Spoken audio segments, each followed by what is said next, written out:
Ahora. El tema número 6 de investigación le hemos puesto como título las falacias. Y vamos a ver también un poco de las normas APA. Vamos a continuar con el estudio de las normas APA. Recuerden que iniciamos ya con el formato general de las normas APA, pero nos hace falta algunos puntos importantes. Entonces les decía que la destreza a desarrollar es explicar el problema del criterio de la verdad y su relación entre las proposiciones, el lenguaje y la realidad.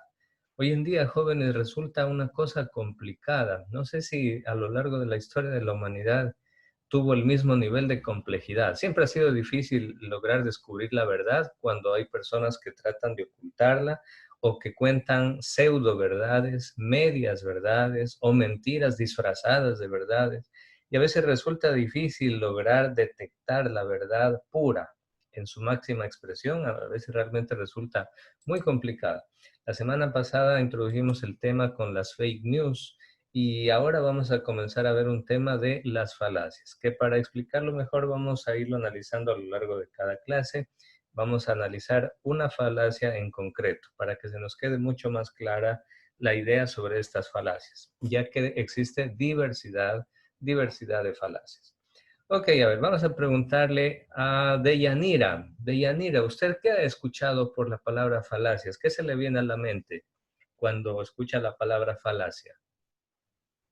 Que son eh, mentiras. Ajá, son mentiras, pero así, mentiras descaradas, o sea, que le mienten así directamente, ¿o qué? ¿Cómo son estas mentiras? Son como mentiras transformadas. Ajá, muy bien. Nicolás nos dice, jóvenes, por favor, escriban sus opiniones en el chat mientras dialogamos con Deyanira.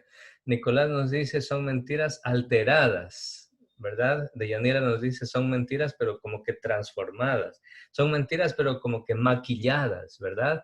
Son mentiras maquilladas para que parezcan, para que intenten dar la apariencia de que son verdades. Andrés nos dice, son mentiras disfrazadas de verdad. María Belén también, Yanela también, Mayerly. Maffer, exacto. Entonces, muy bien, la mayoría de ustedes concuerda en que estas falacias son mentiras, pero disfrazadas o maquilladas de verdad. Muy bien. Y bueno, aquí esta frase dice, el que no cae por lo menos resbala, porque nadie estamos libres de caer en uno u otro tipo de falacias. Naomi dice, es una mentira que se esconde bajo algo, en especial cuando se pone de manifiesto la falta de verdad. Grace dice, son engaños que esconden algo y tienen falta de verdad. Es decir, cuando, como que detrás de eso se esconde una intención de que la persona que elabora a propósito una falacia, porque hay falacias, jóvenes, yo les podría decir que las decimos quizás sin pensarlo inconscientemente, pero también existe un grupo de falacias que son pensadas y diseñadas y son planificadas y puestas por escrito, pensando y calculando muy bien lo que se quiere conseguir con esa falacia. Es decir, detrás de una falacia, así como detrás de una fake news estaba oculta una intención de desinformar o manipular la opinión pública, asimismo detrás de una falacia está una intención también de manipular la verdad y hacer creer que algo es verdadero cuando quizá no es completamente verdadero o cuando quizá no es absolutamente verdadero. Miren, ¿cuántas veces hemos escuchado en nuestras clases, en cualquier momento a lo mejor el profesor dice, a ver, ¿alguna pregunta? Si no hay más preguntas, significa que todos entendieron la clase. Eso también viene a ser una falacia, que se basa en que si nadie manifiesta una duda, pues se da por entendido o por sobreentendido que todos eh, han entendido completamente el tema. Pero no siempre suele ser así. Puede ser que en la mayoría de casos coincida, puede ser que sí, puede ser que no, pero no siempre y no absolutamente es así. A mí me ha pasado, por ejemplo, cuando uno se hace esa pregunta, señores estudiantes, ¿entendieron el tema? ¿Está todo claro? Sí, no, pregunten, etcétera. A veces hay estudiantes que en ese momento no preguntan absolutamente nada. Entonces uno se engaña a sí mismo, uno se comete esa falacia con uno mismo y dice, bueno, como nadie me preguntó, quiere decir que el tema está súper entendido, perfecto, me alegro mucho, me siento bien, siento profesor. Usted les toma el siguiente día la lección, usted le toma la siguiente semana el aporte y se caen los estudiantes justo en ese tema. Y uno se dice, pero no me dijeron que todos, o no dieron a entender que todos habían entendido, y ahora ¿por qué sacan bajas notas? O si no, después de que uno se termina de la clase, después de pronto en el WhatsApp o un correo electrónico, profesor, no entendí esto, ¿cómo era esta parte? Oiga, pero yo hice la pregunta y no dijeron, y me dieron a entender que todos habían comprendido el tema. Pero entonces, pues eso nos da a entender de que no siempre es así. Ahí se puede caer en un tipo de falacia que en este caso se llama argumentum ad ignorantia. Pero bueno, eso lo vamos a analizar un poco más adelante. ¿Qué son las falacias entonces? Pues ustedes ya lo han dicho de varias maneras. Son mentiras disfrazadas de verdades, son verdades maquilladas, son verdades transformadas, son pseudo verdades. Emilio dice, son para disfrazar la verdad. Lo que las caracteriza a las falacias que pueden sostener con argumentos, ya sean verídicos o falsos, y la conclusión que busca que la escuche crea que los argumentos sean verdaderos. Exacto, así es, se hace con la finalidad de engañar a la otra persona, al interlocutor. Entonces, pues bueno, en forma general se puede decir que las falacias son argumentos, pero no válidos muchas veces. También son errores de razonamientos, ya que se llega a una conclusión mediante razonamientos, mediante argumentos que no son válidos. Entonces, la falacia, dice el diccionario de la Real Academia de la Lengua, es un sinónimo también de engaño, de fraude o mentira, con la cual se intenta persuadir, manipular o engañar a alguien. Miren el poder que tienen las falacias, jóvenes. El poder de manipular, el poder de engañar, el poder de hacer que las otras personas crean o piensen lo que yo quiero que crean o que piensen. Muy bien, Brian nos dice una información falsa para dar a entender que es verdad. Muy bien. Seguimos un poco más. Siempre, jóvenes, el principio de causalidad establece de que primero está la causa, primero existe una causa y esa causa provoca un efecto. Eso es lo normal, eso es lo habitual, eso es lo natural que ocurra en la naturaleza. Primero existe la causa y de la causa se produce el efecto. No es o no sucede, ¿no? No se me viene a la mente un ejemplo donde primero existe el efecto y después la causa. Es como decirle, no, primero existe el hijo, primero nace el hijo y después nace el padre. No, no tiene lógica esa parte, no es lo normal, no es lo habitual. No sé si existe algún ejemplo que sea la excepción y si usted lo sabe o se le viene a la mente, compártalo. Pero de forma general, de forma natural, primero siempre está la causa y luego se produce el efecto. Así como, por ejemplo, en este ejemplo, si la causa es que hace mucho calor hoy, ¿cuál es el efecto de ese calor? Pues que el hielo se derrite. Primero está la causa y luego viene el efecto, que es que el hielo se está derritiendo. Tengamos claro ese principio de causalidad, porque hay un tipo de falacia que no respeta este tipo de causalidad. Dentro de las proposiciones lógicas, al efecto de una causa se lo conoce también como el consecuente y a la causa también de algo se la conoce como el antecedente por eso mismo. Ojo, en una proposición lógica, acuérdense, las proposiciones lógicas son estas oraciones, estas frases que se utilizan en razonamientos, en argumentos lógicos. Entonces, el antecedente es la causa y el consecuente es el efecto. Ojo, consecuente, como que quiere decir consecuencia de. Y ojo, causa es antecedente. Y la palabra antecedente como que nos quiere decir que está antes de, es decir, antes del efecto. Muy bien, dicho esto, vamos a analizar esta parte de las proposiciones lógicas que tienen que ver con el condicional. La proposición condicional consta de dos partes, que es, como les explicaba, el antecedente y el consecuente.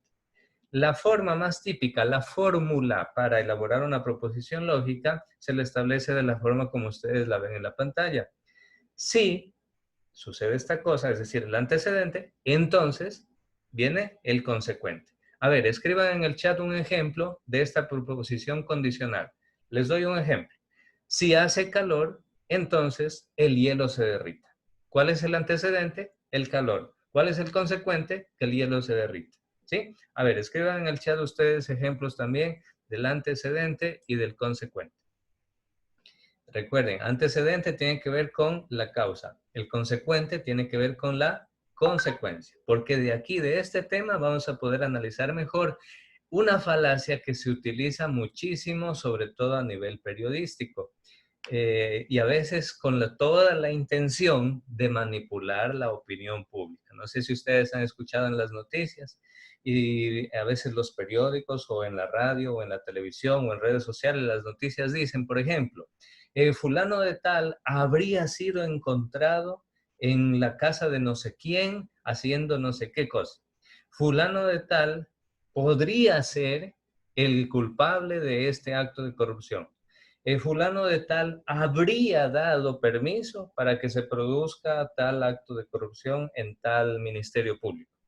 Esos verbos conjugados de esa forma condicional, podría ser, habría, parecería, posible, todo eso indica posiblemente.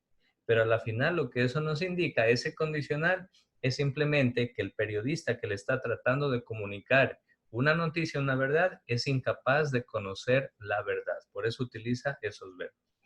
Ok, a ver, leo los ejemplos que han colocado. Ya, Dylan, en ese caso, a ver, vamos a leer un poquito más arriba. Muy bien, Ciani, Mayerly, Emilio, listo. Ok, Ernesto dice, si sopla muy fuerte las páginas saldrán volando. Listo, causa y consecuencia, antecedente y consecuente. Emilio, si estudio bien, entonces sacaré 10 en la prueba. Muy bien, antecedente y consecuente. Mayerly, si estudio bien, si no estudio una lección, en consecuencia sacaré una mala calificación. Muy bien, antecedente y consecuente. Muy bien, Ciani dice, si salgo sin permiso, entonces mi mamá me va a castigar. Muy bien, antecedente y consecuente, causa y efecto. Si no hago las tareas, dice Maffer, si no hago las tareas, saco malas calificaciones. Muy bien, antecedente y consecuente. Jorge, si no estudias, entonces no obtendrás la nota máxima. Muy bien, antecedente y consecuente. Andrés, si estoy enfermo, tomo una pastilla para el dolor. A ver, aquí como que no queda tan claro quizá la consecuencia. Si estoy enfermo, podría ser, si estoy enfermo, siento dolor. O si estoy enfermo, entonces me siento débil. Si estoy enfermo, entonces siento dolor en mi cuerpo. Algo así. Entonces ahí se establece más claro antecedente y consecuente. Dylan, ser alto te ayuda a ser mejor jugador. Podría ser entonces, si eres alto, entonces serás mejor jugador. Sería ahí quedaría más claro, Dylan. Muy bien, Yanela, si me esfuerzo, puedo mejorar mis notas. Nicolás, si la luna sale de órbita, los mares se descontrolan, antecedente y consecuente. Si, a ver, si como, Naomi dice, no, está incompleto este ejemplo, no se comprende, Naomi, este ejemplo. Caterine, ponerse objetivos tiene como objeto la posibilidad de superación. Muy bien, entonces, si establezco objetivos, sería Caterine, si establezco objetivos, entonces tendré posibilidades de superar.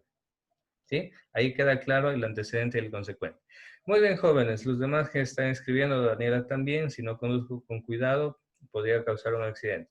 Muy bien, excelente, joven. No los voy a leer a todos, veo que la mayoría están muy bien. Ahora sí, con ese ejemplo, entonces, jóvenes, observen este cuadro de la izquierda. El antecedente y el consecuente van siempre en ese orden y esto se llama condicional directo.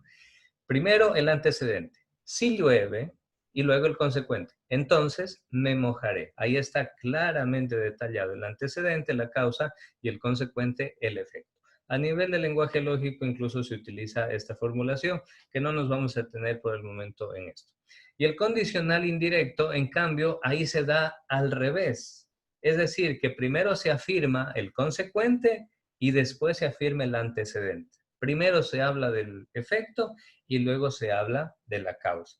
Entonces, en este caso dice, ingresaste, por ejemplo, ingresaste a la universidad porque estudiaste. Primero se puso el efecto y después la causa. Dice, en este caso observamos que el efecto va primero que la causa, pero lo correcto es que primero hay que estudiar para luego lograr el ingreso. Eso es lo normal, lo lógico, lo natural. Primero está la causa y luego el efecto, ¿sí? Entonces, jóvenes, con esta explicación de esta pequeña partecita de la lógica del lenguaje, nos podemos acercar con mayores ideas, con un mejor contexto al primer tipo de falacia, que es la falacia condicional. A ver, voy a pedirle a Jorge, o sí, a ver, Jorge, tú ayúdanos leyendo este ejemplo. Haz de cuenta que es el personaje, se trata del personaje de Homero Simpson, entonces trata de darle el énfasis, el acento a a este pensamiento, a esta oración que está haciendo en este momento Homero Simpson. A ver, Jorge, Tienes que ayúdanos. hablar como Homero. Sí, trata de darle ese acento como para que se entienda lo que se quiere decir. Deje, déjeme ver si puedo. A ver, falacia del condicional. Gracias, Señor, por mi segundo día de dieta. Sabes, tengo mucha hambre. Te propongo un trato. Si tú quieres que me coma estas galletas, no me des ninguna señal. Todo está en silencio. Eso significaría que Dios quiere que me coma las galletas. Gracias. Me las comeré ahora mismo. Conste que es tu voluntad. Ya, muy bien, Jorge. Ok, excelente. Esta es la falacia, jóvenes, de tipo condicional. Es un error argumentativo basado en la afirmación primero del consecuente. En este caso, Homero Simpson primero le pidió a Dios una señal, ¿verdad? Y que si Dios le daba esa señal, si no le daba ninguna señal, eso significaría que Dios quiere que se coma esas galletas. Entonces él mismo aquí coloca el condicional, el verbo significaría, ¿sí? Esta forma de conjugar los verbos, jóvenes, mucho ojo, cuando ustedes escuchen una noticia con un verbo, donde el periodista utiliza un verbo conjugado de una manera similar a este verbo, puede ser significaría, habría, pasaría, miraría, observaría, sería inculpado. Todos estos tipos de verbos son condicionales y que no quieren decir otra cosa, sino que el periodista no posee en ese momento la verdad de esa información. Por eso lo deja como una hipótesis, así una hipótesis muy abierta. El problema, sin embargo, es el siguiente. El problema es que cuando esta clase de verbos llegan a un auditorio, cuando esta clase de falacias llegan a un auditorio general, grande, muy vasto, resulta que el auditorio muy pocas veces se va a detener a analizar el lenguaje y muy pocas veces va a decir, a ver, este periodista dice que fulano de tal sería encontrado culpable de corrupción en los hospitales del IES.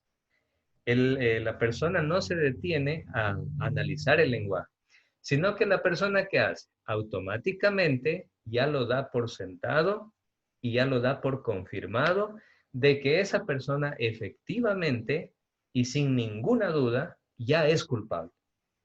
Entonces, eso genera una consecuencia, que se elimine la presunción de inocencia, si es que de la persona, que todas las personas tenemos derecho a eso, a la presunción de inocencia, mientras no se presenten las pruebas. Es decir, mientras no hayan pruebas efectivas, objetivas, no como la prueba de Homero Simpson, ojo, la prueba que pide aquí Homero Simpson es muy, muy subjetiva.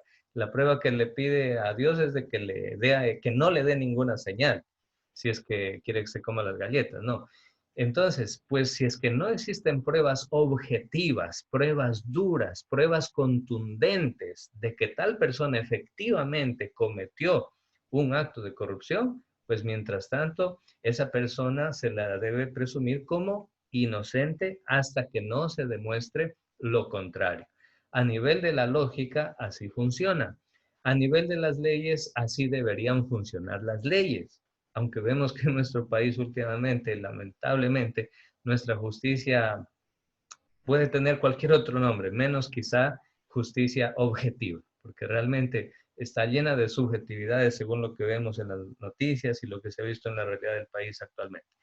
Entonces, jóvenes, este tipo de falacia condicional es muy utilizada, sobre todo a nivel periodístico.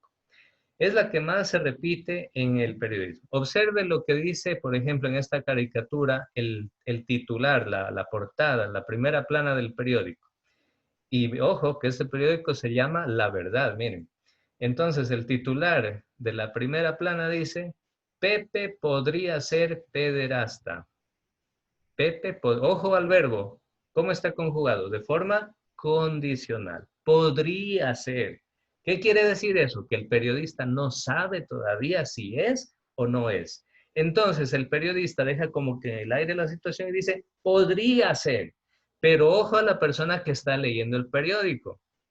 Ojo, que ya comenzó a fruncir el ceño, como quien dice, uy, este Pepe es un criminal, es un desgraciado, estos tienen que darle unos 40 años de cárcel por pederasta. ¿Y qué tal si después se logra comprobar que era inocente?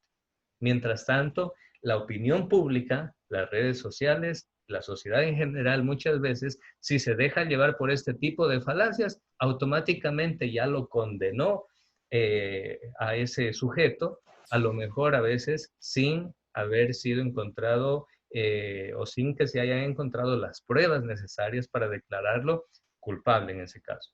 Entonces, fíjense, jóvenes, el uso del verbo condicional solo revela la incapacidad del periodista para llegar a la evidencia incuestionable de los hechos. Y ojo, esto no lo digo yo, esta es una cita de Fernando Paulsen, es un periodista de CNN de Chile. Es decir, un mismo periodista se hace una autocrítica al lenguaje de los periodistas y dice efectivamente, los periodistas decimos y comunicamos muchas veces falacias al hablar en un lenguaje condicional. Entonces, Mister, mire, tengo cuando una usted pregunta. lee... Sí, claro, Emilio. Por ejemplo, entonces, pero si supongamos que la persona que está haciendo este argumento use Ajá. ese verbo, pero si tiene argumentos, como quiere decir que lo defienda. Entonces tiene que cambiar el verbo, porque en ese caso ya no tiene que usar un argumento condicional. Es decir, ya no, si usted ya tiene todas las pruebas duras, serias y contundentes en sus manos, usted ya no tiene por qué hablar en condicional. Usted ya no tiene que decir, fulano de tal podría ser culpable. No, sino que ahora tendría que decir, fulano de tal es culpable del delito, qué sé yo, de peculado, de corrupción, de enriquecimiento ilícito, porque así lo demuestran las pruebas que fueron investigadas, qué sé yo, por la fiscalía o qué sé yo. Entonces ahí habría, cuando ya hay las pruebas, hay que cambiar el verbo. ¿Sí? Y, Jorge, por ejemplo, o a ver, Emilio, termina tu intervención y luego ya, le doy sí, la palabra. por ejemplo, viendo desde otro caso, o sea, por ejemplo, supongamos que el periodista en su análisis da argumentos que son los que se podría decir como que podrían darle la razón y también da argumentos que podrían como que evitar que tenga razón. Entonces como que hay dos tipos de argumentos y por eso él usa ese verbo, se podría decir. O sea, supongamos, como dice eso de ser culpable, Ajá. supongamos que el periodista dice a la final en entrevistas de los vecinos que vieron a tal persona entrar a la casa, pero esa persona, o sea, la que están declarando culpable, afirma que no estuvo en tal lugar, sino que estuvo en otro lugar en ese momento. Entonces ahí hay dos argumentos, uno que le da la razón al periodista y otro que no. Y por eso el periodista, perdón, Ajá. utiliza ese verbo. Ahí Ya. seguiría siendo falacia. Sí, Jorge, sigue siendo falacia. Soy Recuerden la Emilio. clase pasada de los criterios de la verdad. Uno de los criterios de la verdad era el de la contradicción. Y yo les explicaba que cuando algo presenta contradicción, muy probablemente eso no es absolutamente verdadero. ¿Se acuerdan que hablábamos de los criterios de la verdad? Entonces, en este caso, si el periodista resulta que los vecinos dicen, el señor de allá, don Pepe, él fue el que se robó el cilindro de gas. Y el periodista va donde don Pepe lo entrevista y dice, no, sí, yo no he estado aquí, yo estuve por otro lado de la ciudad, yo ni sé de qué están hablando. Entonces ahí hay contradicción entre la versión de los vecinos y la versión del involucrado o del acusado. Entonces, en ese caso, el periodista va a tener que seguir utilizando el verbo condicional. Entonces, podría decir el periodista, se sospecharía, podría ser que don Pepe o que uno de los vecinos del barrio esté involucrado. A lo mejor ni nombra el nombre y apellido del sospechoso. Pues ¿sabe por qué? Porque a nivel legal los periodistas se juegan la vida también ahí. A nivel legal, si un periodista no tiene pruebas suficientes y contundentes y duras y claras de que esa persona es culpable y el periodista en el canal de televisión o el periódico habla en un tono en que ya lo declara culpable y después resulta que haciendo las investigaciones no fue culpable, el acusado lo puede demandar al periodista por calumnias y por injurias.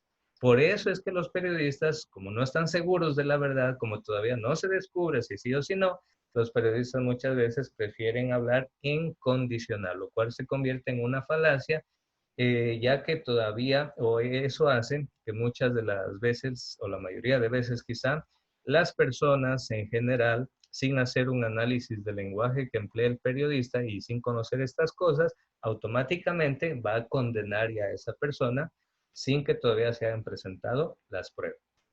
¿Sí? Jorge, ibas a decir algo. Sí, pero ya tocamos el tema en la parte legal. Iba a tocar el punto de que la mayoría de periodistas hablan en condicional para evitar eso, Sí, porque no tienen muchas pruebas. sí, efectivamente, es muy delicada esa parte. Entonces, si no se está seguro de la verdad, pues ellos utilizan mejor el condicional. Podría, aparentemente, sería. Toda esta forma de conjugar el verbo, eso le da a entender qué cosa, un condicional. Es decir, el periodista está todavía incapaz de llegar al conocimiento de la verdad sobre esa noticia. Bien, entonces, jóvenes, como se dan cuenta, es un tema muy recurrente y que a veces nos puede a nosotros también desinformar si es que nosotros no analizamos correctamente pues el lenguaje que a veces utilizan nuestros periodistas a la hora de transmitirnos la información. Y eso nos puede tomar desprevenidos y muchas veces hacer que demos por verdad algo que no es todavía comprobado. Y les voy a poner un último ejemplo y ya con esto te cierro el tema de la falacia. Miren, esta noticia de la esquina superior izquierda la publicó Diario El Universo el 8 de febrero del 2019, hace más de un año y medio. ¿Qué dice aquí? Y ojo, aquí está subrayado el condicional. Dice el periodista del Universo, el activista Fernando Balda está a la espera de que se termine la audiencia de juicio contra los ex agentes procesados por su plagio, Raúl Chicaiza y Jessica Falcón, para viajar hasta Colombia a impulsar la denuncia de secuestro contra el expresidente Rafael Correa e iniciar una demanda contra funcionarios colombianos, ojo al verbo, que habrían participado en su ilegal detención el 5 de junio del 2012. Ojo al verbo, aquí está. Habrían participado, eso es condicional. ¿Qué significa eso? Que el periodista no sabe si es verdad o es Pero verdad. ahorita no sabe si participaron o no. Exacto, no tiene la ciencia cierta y contundente de que si fue verdad o no que los policías participaron en ese supuesto secuestro. Ahora bien, entonces por eso el periodista utiliza que se habrían participado porque no está seguro realmente de que han participado. Pero así muchas personas terminan aceptando como verdadero algo que solamente es una hipótesis o probabilidad. Apenas es una hipótesis, apenas es una posibilidad, no es la verdad contundente. Y de hecho, jóvenes, miren, la semana pasada o antepasada, el 20 de junio del 2020, el diario El Tiempo, que si no me equivoco es colombiano este diario, publicó la siguiente noticia.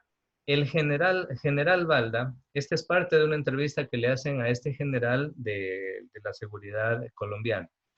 General Vargas, ¿es usted señalado de participar en el secuestro de Fernando Balda? ¿Qué tuvo que ver usted con estos hechos? Vamos a ver lo que contesta el general. Dice, no es cierto que yo haya participado en un hecho criminal como esta persona ha venido afirmando durante un tiempo. Él ha indicado que el presidente Juan Manuel Santos dio unas instrucciones a la Policía Nacional para facilitar su secuestro, pero eso no es así. Y se lo puede preguntar al señor expresidente Santos y al director de la policía de la época, el general Oscar Naranjo.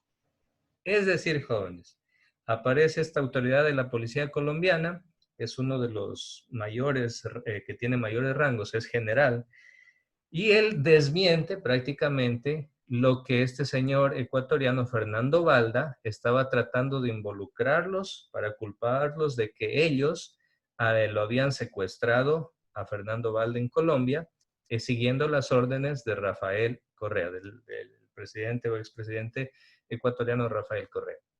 Es decir, jóvenes, con esta negación por parte del general Vargas, automáticamente se pone en tela de juicio, o se pone, mejor dicho, en tela de duda, todo el juicio que está haciendo o que estuvo haciendo Fernando Balda en contra de Rafael Correa por secuestro. Miren cómo son las cosas a nivel de leyes. Y eso daría paso a que por ejemplo, en ese caso, los abogados de Correa puedan interponer un recurso y decir, no, se debe revisar nuevamente eso, y hay testimonios de las autoridades colombianas de que ellos nunca participaron en el secuestro, es más, ni siquiera, a lo mejor, ni hubo ese tal secuestro. Entonces, miren, jóvenes, por eso es muy delicado. ¿Y qué hubiera pasado si los periodistas de Diario El Universo, en vez de decir, habrían participado en el secuestro o en su ilegal detención, en vez de eso, el periodista del Universo hubiera dicho contra funcionarios colombianos que participaron en su ilegal detención? Si hubiera utilizado el verbo participaron, pues inmediatamente los estaba ya culpabilizando y declarando culpables a las autoridades de los policías colombianos. Y en este caso, el general Vargas de Colombia tranquilamente podría seguirle un juicio al periodista de Diario El Universo por calumnia, por injuria y por haber difamado su imagen pública a nivel internacional. Y eso, jóvenes, miren Se va a acá, acabar la hora. eso implica muchísimo dinero en abogados, en juicios y en tanta cosa. Bien, ahí terminamos este tema. Nos volvemos a conectar inmediatamente para seguir con las normas APA, ¿sí? Listo, joven.